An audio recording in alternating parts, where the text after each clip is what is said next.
Pembahasan ini mungkin akan sensitif bagi beberapa orang yang merasa tersinggung, tapi gue rasa fenomena ini udah cukup meresahkan bagi banyak masyarakat, yaitu tawuran dan kerusuhan. 1 orang tewas dalam bentrokan 2 kelompok ormas di Bekasi. Bentrokan disulut aksi penarikan mobil milik salah satu anggota organisasi kemasyarakatan. Kerusuhan antar warga, ormas, pelajar, dan lain-lain itu nggak cuma merugikan pihak satu dan pihak dua, tapi warga-warga yang ikutan pun merasa dirugikan juga dengan aksi tersebut. Misalnya para pedagang yang harus tutup karena takut dagangannya kena imbas dan lain-lain. Para pedagang masih trauma dan khawatir akan terjadi serangan susulan dari kelompok ormas. Nah, kalau kita lihat kasus-kasus kerusuhan yang ada, itu kebanyakan berasal dari lingkungan sosial yang kelas ekonominya itu menengah atau ke bawah. Gue sendiri nggak pernah ngeliat ada kerusuhan yang dilakuin antar perumahan elit atau yang dilakuin orang-orang dengan kelas ekonomi ke atas. Nah, di video ini gue akan bahas kenapa kerusuhan-kerusuhan yang terjadi itu kebanyakan terjadi di lingkungan masyarakat dengan kelas ekonomi rendah. Apakah ada kaitannya antara kesejahteraan lingkungan dengan kerusuhan yang terjadi? Di video ini juga gue akan bahas beberapa faktor yang berkaitan antara kelas ekonomi rendah dengan tindakan kerusuhan. Disclaimer dulu kalau video ini menitikberatkan pada tindakan kerusuhannya, bukan pada kelas ekonomi tertentu. Karena nggak semua orang yang berada di ekonomi rendah itu suka melakukan kerusuhan. So, disimak sampai habis biar lo dapat poinnya secara menyeluruh.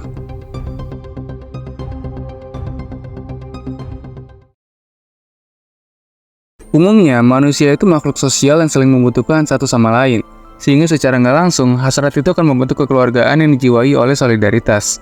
Sebelum itu kita harus tahu dulu nih, apa itu solidaritas? Solidaritas adalah perasaan saling percaya antara para anggota dalam suatu kelompok atau komunitas, dan solidaritas ini memang mengarah pada kesetiakawanan. Masalahnya, orang yang berada di kalangan ekonomi ke bawah itu nggak punya aspek materialistis untuk menunjukkan solidaritas mereka selain tenaga yang mereka punya bersama. Jadi mereka nggak punya aspek materialistis untuk menunjukin kalau mereka itu solid. Sehingga mereka lebih suka menggunakan kekuatan fisik daripada kekuatan finansial. Misal ada salah satu anggota ormas gitu yang punya masalah dengan ormas lain dan orang itu cerita ke teman-temannya. Nah, karena teman-teman punya jiwa solidaritas yang tinggi tapi kemampuan finansial yang rendah, akhirnya mereka lebih memilih menyelesaikan masalah tersebut dengan tenaga. Sehingga terjadilah tawuran, kerusuhan, dan pengeroyokan kayak yang udah-udah. Karena yang terjadi adalah mereka punya rasa solidaritas yang tinggi, tapi mereka nggak punya aspek lain selain tenaga untuk menunjukkan bahwa mereka itu solid. Makanya kasus kekerasan yang dilakukan sama sekumpulan orang itu cenderung dilakukan sama mereka yang nggak punya aspek materialistis untuk menunjukkan solidaritasnya. Ini sama halnya kayak tawuran antar pelajar gitu. Ketika ada rombongan pelajar yang mendengar sekolahnya dikatain sama pelajar lain, jiwa solidaritas mereka memuncak karena mereka merasa kekeluargaan mereka direndahin. Nah, karena nggak ada aspek lain selain tenaga yang berkumpul jadi satu, sedangkan emosionalnya lebih memuncak daripada pola pikir rasionalnya, maka mereka melakukan tawuran. Sebenarnya kasus tawuran antar pelajar ini bisa juga terjadi karena budaya melekat para pelajar dari lama, yang mana mereka menjadikan tawuran itu jadi suatu ajang untuk menunjukkan jiwa solidaritas mereka. Walaupun mereka punya jiwa solidaritas dan kepedulian yang bagus, tapi sayangnya mereka melakukan solidaritas itu dengan cara yang salah, sehingga solidaritas itu justru menciptakan kerugian untuk diri sendiri dan orang lain. Sebenarnya solidaritas itu bisa ditunjukkan tanpa aspek materialistis tapi mengarah ke hal yang positif, kayak gotong royong, kepercayaan, dan lain-lain. Tapi mereka menyalahgunakan solidaritas itu untuk bahan bakar mereka melakukan tindakan yang gue sebut tadi. Jadi solidaritas itu memang ibarat pisau bermata dua, dan itu tergantung siapa yang menunggangi solidaritas itu sendiri. Sedangkan orang yang mampu secara finansial, mereka punya cara sendiri untuk menunjukkan solidaritas mereka kepada orang terdekatnya. Kayak misal mereka bagi-bagi sembako ke lingkungan sekitar, atau membuat acara silaturahmi, yang mana itu semua butuh biaya.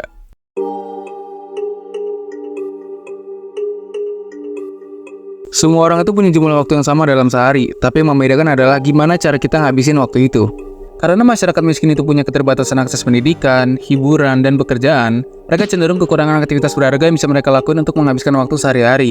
Nah, rendahnya aktivitas berharga ini bisa membuat mereka itu merasa bosan, sehingga rasa bosan ini menciptakan rasa ketidakpuasan. Ketika seseorang merasa bosan dan tidak punya kendali atas dirinya, mereka lebih gampang terpancing untuk melakukan tindakan ekstrim yang mengarahkan mereka ke perilaku destruktif, kayak kerusuhan. Karena kalau mereka disibukkan sama pekerjaan yang bernilai tinggi gitu misalnya, mereka bakal menggunakan pemikiran rasional mereka sebelum melakukan tindakan lain yang menghabiskan waktu mereka. Karena mereka bakal mikir untuk apa ngelakuin hal yang bisa ngerugiin diri sendiri, sedangkan ada pekerjaan lain yang bisa gue lakuin untuk ningkatin kualitas hidup. Nah, tapi karena mereka berpikir kalau nggak ada kerjaan lain yang menuntut mereka untuk dikerjain, akhirnya mereka memilih untuk melakukan tindakan lain. Masalahnya, kalau orang kalangan ekonomi bawah yang punya pemikiran rasional, mungkin mereka lebih memilih melakukan pekerjaan untuk memenuhi kebutuhannya, atau untuk ningkatin status ekonominya. Sedangkan mereka yang lebih mengandalkan emosi daripada pemikiran rasional, mereka lebih mudah terpancing untuk melakukan aksi yang merugikan orang lain. Sebenarnya ini jadi penyebab juga kenapa kualitas ekonomi mereka susah untuk naik ke atas, karena mereka melakukan yang namanya prokrastinasi atau memilih pekerjaan yang bernilai rendah daripada pekerjaan yang bernilai tinggi. Waktu dan tenaga mereka yang harusnya bisa dipakai untuk ngasilin uang supaya status ekonomi mereka meningkat, justru malah digunain untuk hal-hal yang merugikan diri sendiri dan lingkungan sekitar. Makanya salah satu alasan kenapa seseorang itu susah untuk keluar dari kemiskinan, karena mereka merubah pekerjaan bernilai tinggi dengan pekerjaan yang bernilai rendah. Dan gue rasa ini balik lagi ke poin nomor 1 sih, mungkin karena mereka kurang aktivitas berharga dan kebetulan ada suatu konflik yang melibatkan orang terdekatnya. Akhirnya emosi mereka jadi memuncak. Sebenarnya nggak bisa digeneralisir juga kalau kerusuhan yang terjadi itu karena kurangnya aktivitas para pelaku. Tapi bisa juga karena faktor politik, sosial, dan budaya. Selain itu, kerusuhan yang terjadi pun bisa karena spontan juga atau karena mudahnya terprovokasi sama pihak yang bertanggung jawab. So, memang kerusuhan itu masalah yang kompleks untuk dicari tahu penyebabnya. Tapi salah satunya karena kurangnya aktivitas berharga bagi para pelaku. Konteks kerusuhan di sini tuh bukan kayak perang Rusia Ukraina gitu misalnya, atau perebutan pulau dan kerusuhan besar lainnya. Tapi kerusuhan yang dimaksud di sini adalah kerusuhan yang cenderung masalah sepele antar warga, ormas, atau pelajar.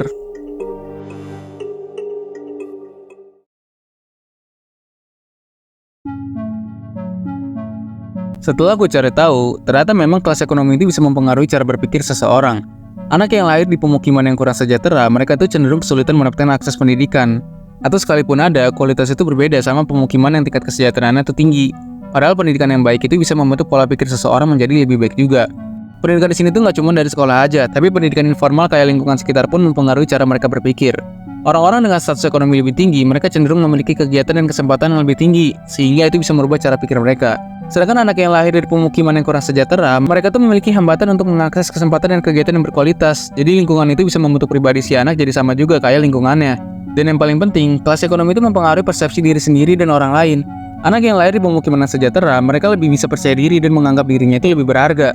Sedangkan anak yang lahir di pemukiman yang kurang beruntung, mereka memiliki tekanan psikologis yang membuat mereka tuh justru jadi kurang percaya diri, sehingga mempengaruhi cara mereka berpikir. Jadi kelas ekonomi seseorang itu memang mempengaruhi cara berpikir anak sampai dia tumbuh dewasa, sehingga tindakan-tindakan yang mereka lakuin itu cenderung bakal sama dengan lingkungan sekitarnya. But the idea is that this environment, which is almost invisible to us, is critical to take responsibility for and begin to work on in a conscious way. Would you?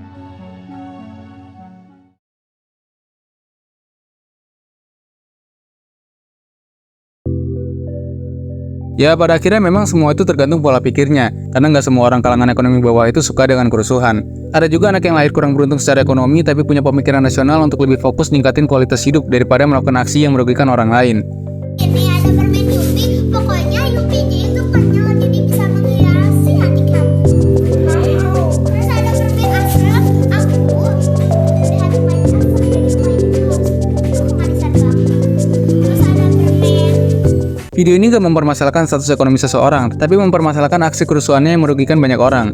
Kalau kita ngomongin konflik kerusuhan, itu memang kompleks, dan yang ada di video ini pun cuma sebagian kecil penyebabnya. So, yang namanya kerusuhan itu jelas bakal merugikan diri sendiri dan lingkungan sekitar. Karena di balik kerusuhan yang kita lakuin itu ada banyak pencari nafkah yang kena imbasnya juga. So, sekian dulu pembahasan kali ini, sampai jumpa di segmen selanjutnya.